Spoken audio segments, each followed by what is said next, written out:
Little or nothing in the way of news comes out of Afghanistan. So the only way to find out what goes on there is to go in and see for yourself. That is easier said than done. You start by making contact with one of the resistance groups who move back and forth across the Pakistan-Afghanistan border. If they trust you, you sit down and talk. The group we made contact with seemed eventually to trust us. Producer Andy Lack, cameraman Mike Edwards, and soundman Peter O'Connor, and they agreed to take us back with them across the border to the war they are fighting against Soviet troops and Afghan army regulars led by Soviet advisors. If the Soviets are winning the war in the cities, and they appear to be, along the southern border in the mountains, where a good half of Afghanistan's 17 million people live, the resistance fighters have the upper hand. Because an American would stand out like a beacon in those mountains, the resistance fighters disguised us as one of them.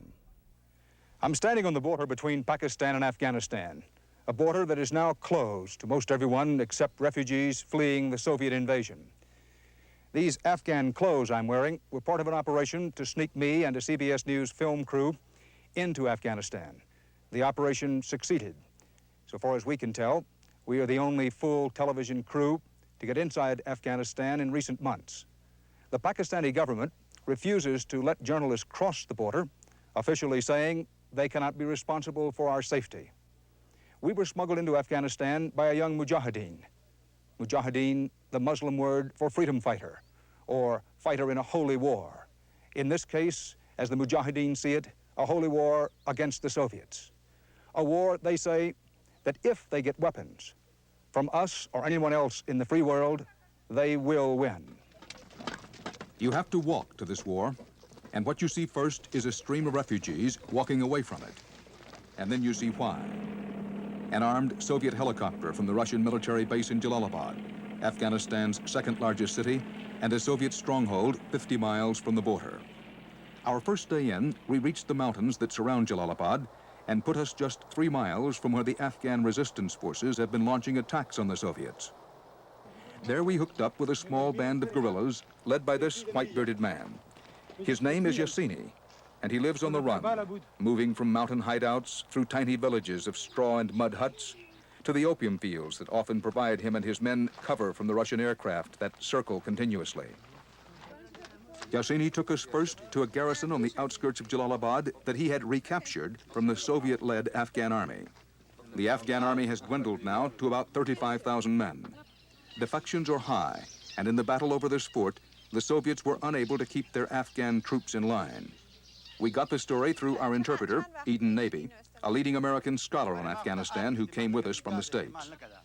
We used to come here and fight, yes. We used to come at night.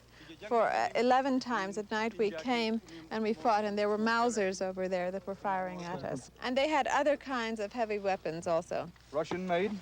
Shoravi? Yes. 1976.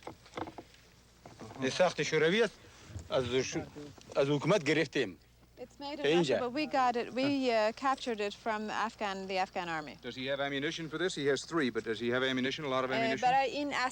No, we didn't capture any. We make them ourselves, though, from powder. What kind of weapons does he need?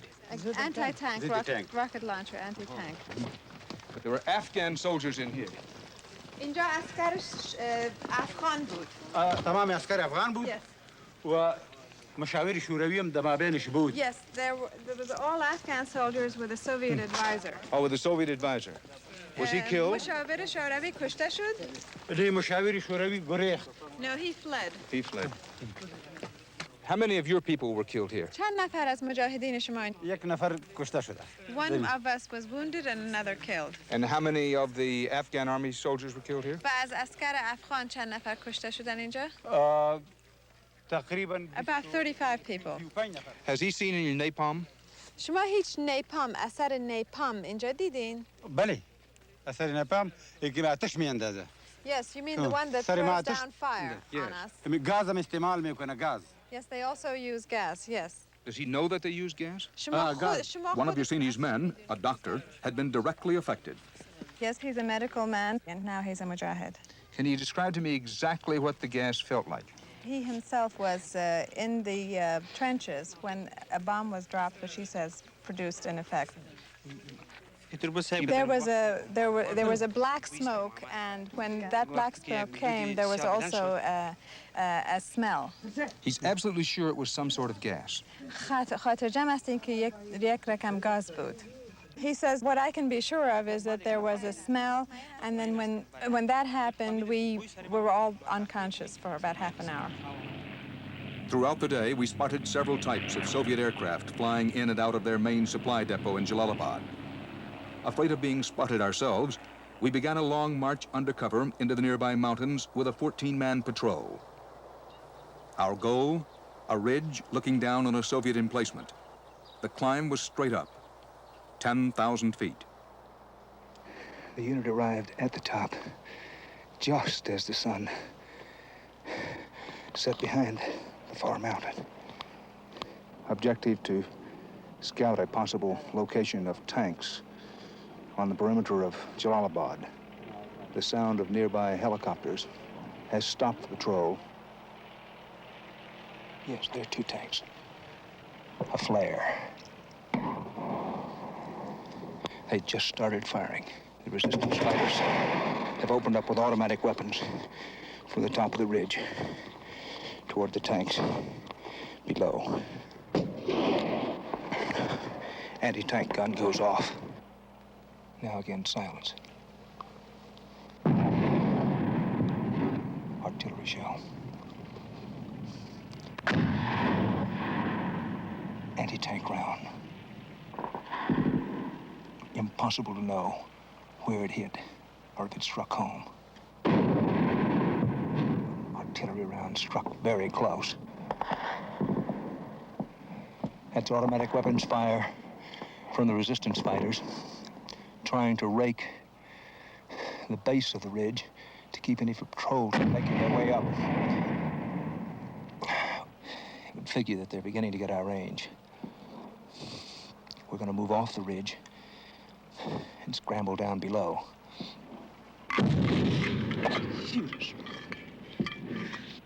That round hit the ridge just below us. And the mortar hit very close. The last light goes. And I don't know when anybody's been so glad to see stars. In the morning, we sighted more Soviet helicopters. There were reports that the fighting would soon intensify. Yasini wanted to keep us moving. He took us up to his command post in the mountains. Is he worried about these helicopters back here? I hear that bombing sound in the background. شما این هلیکوپتر که میآید خطری برای ما نه. He says no, it's not going to bother us, don't worry. But it seems to me the airplanes and the helicopters, which are just across that hill, could attack him easily. I think he's trying to assure us. Do the Russians ever come up here? Do they come out of Jalalabad to try to catch him up here? The trek took 3 hours, a walk Yasini often takes 2 or 3 times a day. For an 18th century man fighting a 20th century war, these mountains are his only safe haven. Once we were there, he wanted to show us the few heavy weapons he had gotten recently in Pakistan. We wanted to see if any American arms had reached him through various rumored CIA operations. It's about 1 month that they have resettled in this area since they took the other area from the soldiers. Now, is this his main headquarters? His command post, a cave carved out of the side of a mountain. Yes, they hide the place where this is because they're afraid that it might get bombed. It's guarded by a handful of men on the lookout for Soviet reconnaissance planes. After some tea, some bread and rice, the commander put his arsenal on display. Now, Commander, where did you get this? Where did you get this? This is a real antique here. Could we sit it down and take a look? Sit it down and take a look. How long has he had this weapon? It's about 2 months. Does he know it's World War I? Their forefathers used to fight with swords, and this is all they have.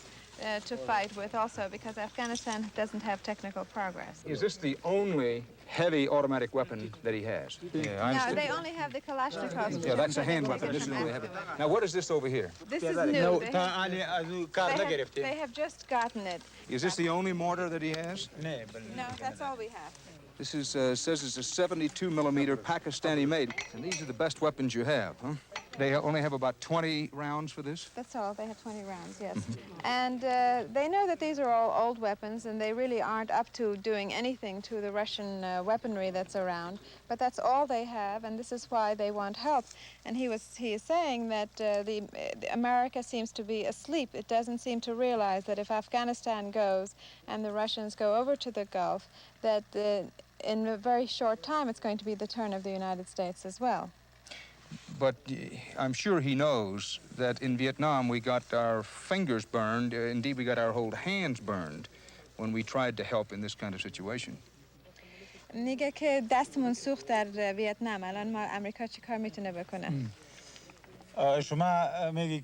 Your hands were burned in Vietnam, but if you don't agree to help us, if you don't ally yourself with us, then all of you, your whole body will be burnt eventually. Because there is no one in the world who can really fight and resist as well as much and as well as the Afghans are.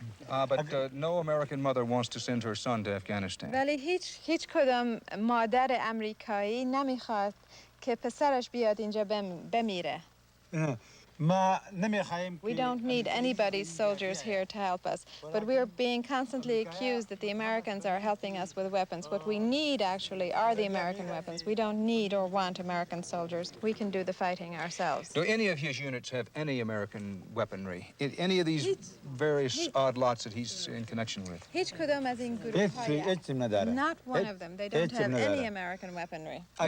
اگه ما نبودیم شما هم نیستی. If we don't survive, you won't either.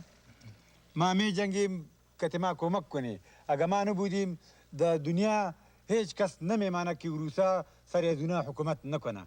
If you allow this situation to continue, if you allow the Russians to hammer us down, then there is no place in the world that the Russians will not have the courage to go But one into. last question here. The Russians have already hammered them down, have they not? مگر شوروی شما را شکست نداده الان؟ نه. It's a holy war they're fighting, a jihad they call it, a war they will have to win on faith. Islam is their strongest weapon now, even stronger, they will tell you, than the anti-tank weapons they so desperately need. This is not a tank, it's a tractor, but it carries a message in this war all its own: refugees. They pour across the border at night mostly, safer for the women and children. Estimates run to 10,000 a day. There are, in fact, 500,000 Afghan refugees registered already with the Pakistani government, and no one doubts that another 500,000 are on their way. At the current rate of arrival, 1 out of 10 Afghans will become refugees by summer, a staggering figure in so short a time. We followed this long road out with them. It led through a no-man's land of ancient tribal territories to the northwest frontier province of Bajaur in Pakistan, a 2-day walk. 6 miles inside the Pakistani border, we found 2 refugee camps adjacent to one another. The first was filled with widows and orphans, whose husbands and fathers had been killed in the village of Kerala. Kerala is a name that one day may be as familiar as My Lai. 1,100 men reportedly were massacred in Kerala a year ago for not complying with Russian reforms. A government information officer confirmed the story. The village people said that we believe in our Islamic society and we are not going to accept your communistic and socialistic regime. When they didn't accept, the soldiers opened fires on them and they killed all the people on the spot, at least 1,000 and something. Over 1,000? Yes. We moved on to the next camp, where some 3,000 refugees had just been settled. New camps are established somewhere in the border area almost daily. Now, what's the outlook? Will there be more refugees coming in? Yes, surely. The refugees are even on the way. Thousands in battalions they are coming. Perhaps I could talk with some of them. Maybe we can move in here if you'd be kind enough to interpret where necessary. Yes. Hello. Hello, my name is Rather. Can he tell me why did he come here? Due to the Russians' atrocities. Tell me about those atrocities. There was arson and destroyed our villages. They used bombs on our villages and the tanks on the land. Did he actually see this? Yes. What did you see? Airplanes or helicopters or tanks or what? Helicopters. All of them. I think he can speak. Do you speak English? No, a little. A little. You see helicopters, Yes, airplanes, yes, tanks, yes. paratroopers? I not understand. Paratroopers da barajaz na chara Oh, yes, oh, yes. You did see Yes. paratroopers? Chate wala. Russians or Afghan? The Russian ka Afghanistan wala. Russia. My friend, let me ask you a direct question. Is Afghanistan lost? He's just asking for arms and ammunition, including tanks, planes, and helicopters. But he knows that's not realistic. Then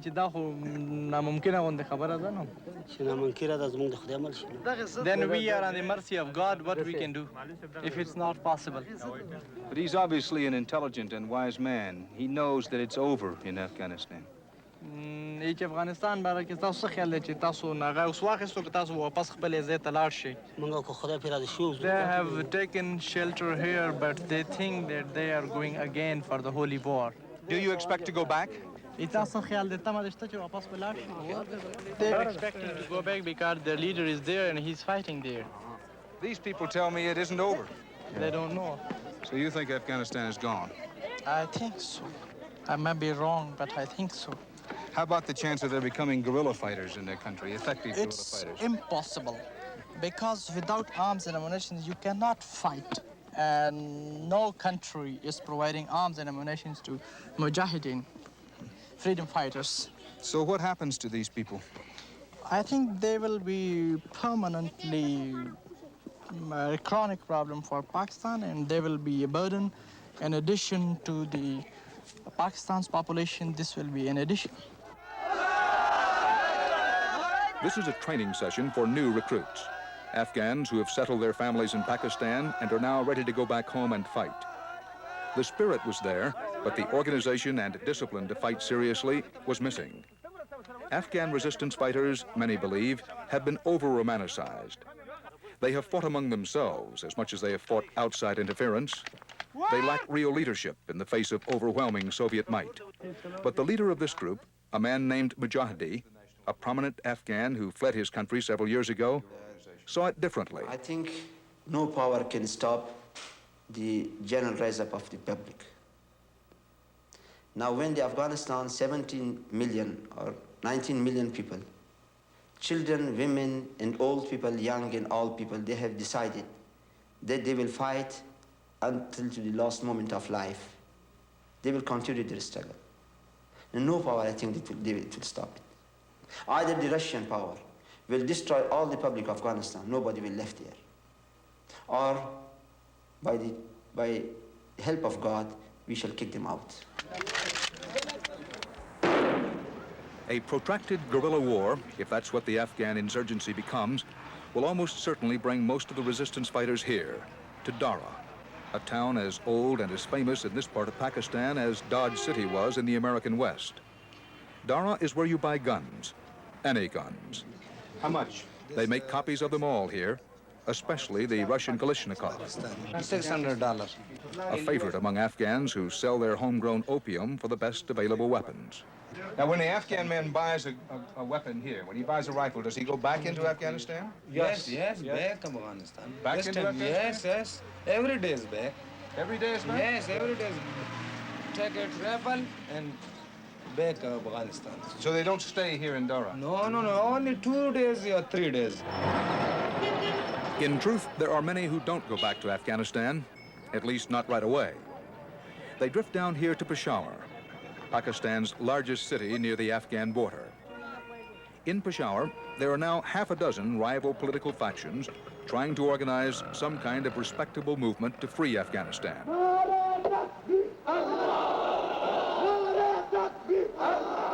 The movement has produced more talk than action. But the talk does draw some attention. And one man in particular appears to have a reasonably strong following. His name is Gulbuddin Hikmatyar, a 33-year-old former engineering student from Kabul University. He has been compared in some ways to a young Khomeini, a deeply religious man who, unlike other Afghan leaders, wants no American help. From the United States, you and your party, do you want weapons? No. Do you want money? No. Do you want anything? We don't want anything. So I will explain this one. Please. The case of Afghanistan is a fight between a superpower who has captured our country and our own nation. And we don't want this fight to be between two superpowers. We don't want Afghanistan to be Vietnam for Russia. These last 20 months, 100,000 of our people were killed, assassinated, and mass killing. I am asking why American was silent in these 20 months. Hikmatyar doesn't explain why other Muslim countries have been so slow to offer their support. It may be they simply think it's a lost cause. Meanwhile, the reports keep coming in from the battlefields, and the families of the Mujahideen gather around makeshift bulletin boards for news from home. Freedom fighters and foreign invasions are almost tradition in this part of the world. You think about that while walking here among the graves in the old British cemetery, just north of where the British invaded Afghanistan a century ago. It makes you wonder now where the Soviets are burying their dead, and how many Afghans will die fighting the Soviets before the Soviets decide whether they need Afghanistan. The doctors at Lady Reading Government Hospital in Peshawar are asking the same questions. If you want to see the war in Afghanistan, this is as good a place as any. 80 war-related cases a day come into the emergency ward here. 10 may be admitted for major surgery. Doctor, what's this patient's? Obviously, she's lost her arm. She has come to us as a case of blast injury. She was in the home and she got this by shelling. There was shelling outside and she got it injury on the right upper limb and on the buttock, right buttock. The shelling, was it by artillery or from helicopter, airplane? This was not by the plane, it was by the artillery. By artillery. By artillery. What happens to her now, Doctor? She has lost her right limb, and now she is with us for the infected wound on the right buttock. It's quite deep, and we are dressing it daily. Does she have children?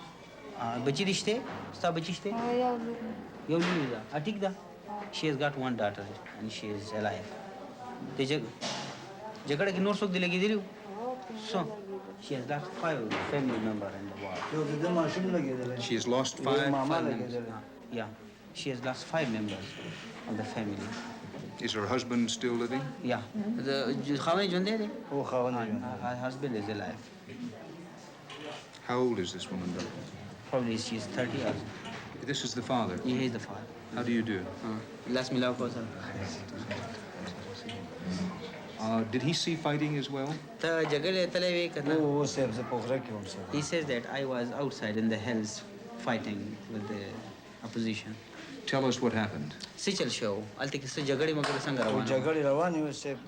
that they were in the hills and they get shelling by the planes up, but they used to hide there, and then they used to fire on the planes from below. Does he plan to go back? He says that 2 of my brothers, they are still busy there in the war, and the moment he gets, she is better, he will go back himself.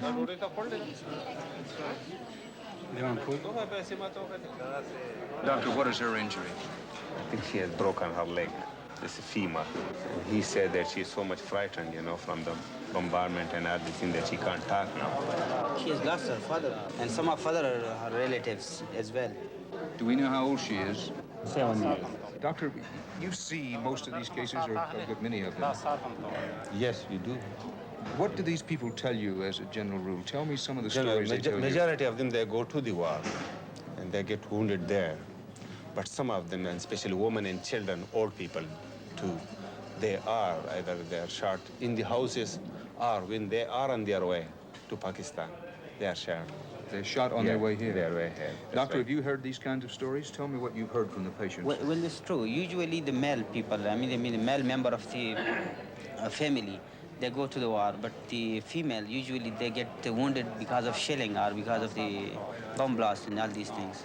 Doctor, do you hear this every day from all of these patients that they will go back? Yes, most of them, they say the same story.